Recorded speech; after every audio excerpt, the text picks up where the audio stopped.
பிரெண்ட்வர்ட்ஸ் நேயர்களுக்கு வணக்கம். நம்ம துணை முதலமைச்சர் உதயநிதி ஸ்டாலினுக்கு உடம்பு சரியில்லைங்க. ஆனா உண்மையில பாத்தீங்கன்னா அவர் கொஞ்சம் ரெஸ்ட் எடுக்கணும் தான். இது அவரா வேண்டி விரும்பி ரெஸ்ட் எடுத்தாரானா இல்ல. அவருக்கு உடம்பு நல்லா சரியில்லை, அதனால அவர் ரெஸ்ட் எடுக்கிறாரு. உண்மையிலே பாத்தீங்கன்னா அவருக்கு உடம்பு சரியில்லை அப்படின்னு பாத்தீங்கன்னா தொடர்ச்சியா அவர் என்ன பண்ணுவாரு, அந்த நிகழ்ச்சிகளை என்ன பண்ணிருப்பாரு, நடத்திட்டு இருப்பாரு. எப்போ அரசியலுக்குள்ள எம்எல்ஏவா பதவி ஏத்துக்கிட்டாரோ அந்த எம்எல்ஏ பதவி ஏற்றதுல இருந்து கூட பாத்தீங்கன்னா ஓயாம என்ன பண்ணிட்டு இருக்காரு, மக்கள் பணியை என்ன பண்ணிட்டு இருக்காரு, நிறுத்தாம செஞ்சுட்டு இருக்காரு. சரி, ஓகே, எம்எல்ஏவா இருந்தோம் இந்த அளவுக்கு உழைக்கிறாரே அப்படின்னு சொல்லிட்டு அவருடைய உழைப்பை பாராட்டி என்ன பண்ணாங்க, மினிஸ்டர் பதவி கொடுத்தாங்க. மினிஸ்டர் பதவி கொடுத்தும் என்ன பண்ணாரு, விளையாட்டுத்துறை மினிஸ்டர் கொடுத்து அந்த விளையாட்டுத்துறையிலும் என்ன பண்ணாரு, பல சாதனைகள் என்ன பண்ணாரு, நடத்தி காமிச்சாரு நம்ம துணை முதலமைச்சர் உதயநிதி ஸ்டாலின் அவர்கள். அதுக்கப்புறம் பாத்தீங்கன்னா துணை முதலமைச்சர் கொடுத்தாங்க. துணை முதலமைச்சர் கொடுத்துல இருந்து பாத்தீங்கன்னா இன்னும் அதிகமா, அதாவது 80 ஸ்பீடுல போனார்னா துணை முதலமைச்சர் கொடுத்த பிறகு பாத்தீங்கன்னா 160 ஸ்பீட்ல என்ன பண்ணாரு, போயிருந்தாரு. அந்த அளவுக்கு வேகமா என்ன பண்ணாரு, மக்கள் பணியை செஞ்சிருந்தாரு. இவ்வளவு ஸ்பீடா போறாரே, ஒரு ஸ்பீட் பிரேக் வராதா அப்படின்னு சொல்லிட்டு எல்லாருமே என்ன பண்ணாங்க, சொல்லிட்டே இருந்தாங்க. நம்ம முதல்வர் ஐயா கூட என்ன சொன்னார்னா, இல்லப்பா நீ கொஞ்சம் ரெஸ்ட் எடுத்துட்டு வேலையை பாரு, இது மாதிரி ஓடிட்டே இருக்காத, உடம்பு நலம் ரொம்ப முக்கியம், உன் உடம்ப பாத்துக்க அப்படின்ற ரேஞ்சில என்ன பண்ணாரு சொல்லியிருந்தாரு.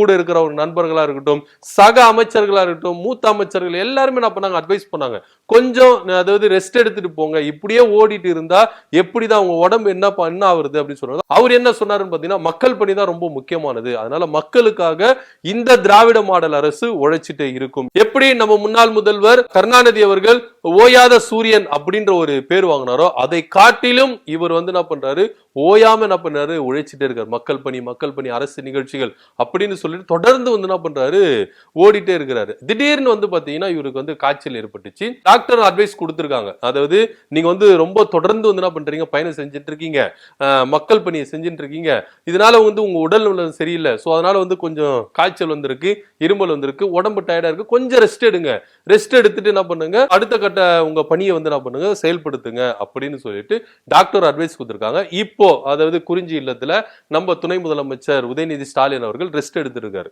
உடனே பாத்தீங்கன்னா ஒரு விஷயம் பூதாகரமா கிளம்புது நம்ம தமிழ்நாட்டுல அரசியல் வட்டாரத்துல. என்ன அப்படின்னு பாத்தீங்கன்னா, உதயநிதி ஸ்டாலினுக்கு கொரோனாவா, என்னங்க ஆச்சு, உதயநிதிக்கு கொரோனா பாதிப்பு வந்துருச்சா, அப்ப அந்த கொரோனா பாதிப்போட தான் திமுக பொதுக்கூட்டத்துல தான் பங்கேற்றாரா, எல்லா அரசு நிகழ்ச்சியில பங்கேற்றாரா, அப்ப அவருக்கு கொரோனா வந்திருக்குன்னா அவர் கூட இருந்த எல்லாருக்குமே கொரோனா வந்திருக்குமே அப்படி இப்படின்னு சொல்லிட்டு என்ன பண்ணாங்க, பூதாகரமா கிளப்பி விட்டாங்க. என்னன்னா இருமல் இருக்கு, சளி இருக்கு, அவருக்கு பாத்தீங்கன்னா கண்ணு கூட ரொம்ப செவந்திருக்காமே, அந்த அளவுக்கு அவருக்கு உடம்பு ஒத்துழைக்கலாமே, அப்ப கண்டிப்பா இது கொரோனா தாங்க இருக்கும். ஏன்னா தமிழ்நாட்டுல சுகாதாரத்துறை என்ன சொல்லியிருக்குன்னா, தீவிரமா இந்த கொரோனா பரவல் பரவிட்டு இருக்கு அப்படின்ற மாதிரி என்ன பண்ணாங்க, ஒரு பூதாகர செய்தி என்ன பண்ணாங்க, கிளப்பி விட்டாங்க.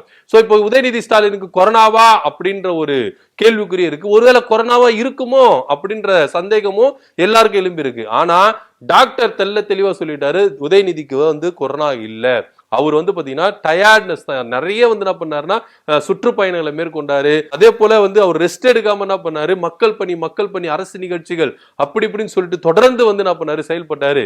சோ அதனால அவருக்கு கொஞ்சம் ரெஸ்ட் எடுக்கணும், அதுக்காக தான் அவர் என்ன பண்ணாரு, ரெஸ்ட் எடுக்க விட்டுருக்குமே கண்டி, மத்தபடி வேற எதுவுமே இல்ல அப்படின்ற ரேஞ்சில டாக்டர் சொல்லியிருக்காரு. ஆனா இருந்தாலும் நம்மளுக்கு ஒரு சந்தேகம் வருதுல, ஏன் அப்படின்னு பாத்தீங்கன்னா, இன்னைக்கு பாத்தீங்கன்னா முன்னாள் முதல்வர் தலைவர் கலைஞர் அவருடைய பிறந்த நாள். ஆனா இந்த பிறந்த நாள் விழால பாத்தீங்கன்னா கருணாநிதியுடைய நினைவிடத்துல என்ன பண்ணிருக்காரு, முதல்வர் என்ன பண்ணிருக்காரு, போய் அஞ்சலி செலுத்திருக்காரு. ஆனா உதயநிதி போய் கலந்துக்கலையே அப்படின்ற ஒரு வேதனை எல்லாருக்குமே இருக்கு.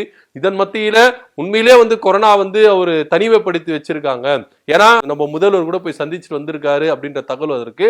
ஆனா இருந்தாலும் உதயநிதி தனிமைப்படுத்தி வச்சிருக்காங்க. ஏன்னா கொரோனாவுடைய வீரியம் அதிகமாயிடக்கூடாது, நிறைய பேருக்கு பரவிடக்கூடாது, உதயநிதிக்கு கொரோனா வந்திருக்கு, அதனால அவர் வெளியே வரக்கூடாது, அவரை தனிமைப்படுத்துங்க அப்படின்னு சொல்லாம டாக்டர் மூலியமா இந்த மாதிரி ஒரு மெசேஜ் வச்சு சொல்றாங்க அப்படின்ற தகவல் பரவி இருக்கு.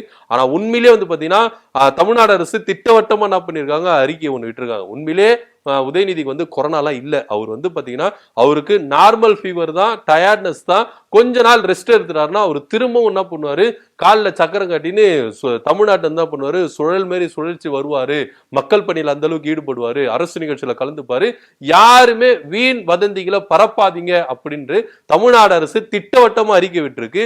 உதயநிதியை அவருக்கு ஒரு நார்மல் உடம்பு சரியில்லை தான், ஒரு நார்மல் இருமல் தான், அவருக்கு ஒரு ஜலதோஷம் தான், ஜுரம் தான், அதனால யாருமே பயப்படுற மாதிரிலாம் இல்ல, வீண் வதந்திகளை பரப்பாதீங்க அப்படின்னு சொல்லிட்டு கேட்டுக்கிறாங்க. ஆனா உண்மையில வந்து பாத்தீங்கன்னா உதயநிதிக்கு கொரோனாவா அப்படின்ற ஒரு ரேஞ்சில தான் இப்போ தமிழக அரசியல் வட்டாரத்துல பேச்சு வந்திருக்கு.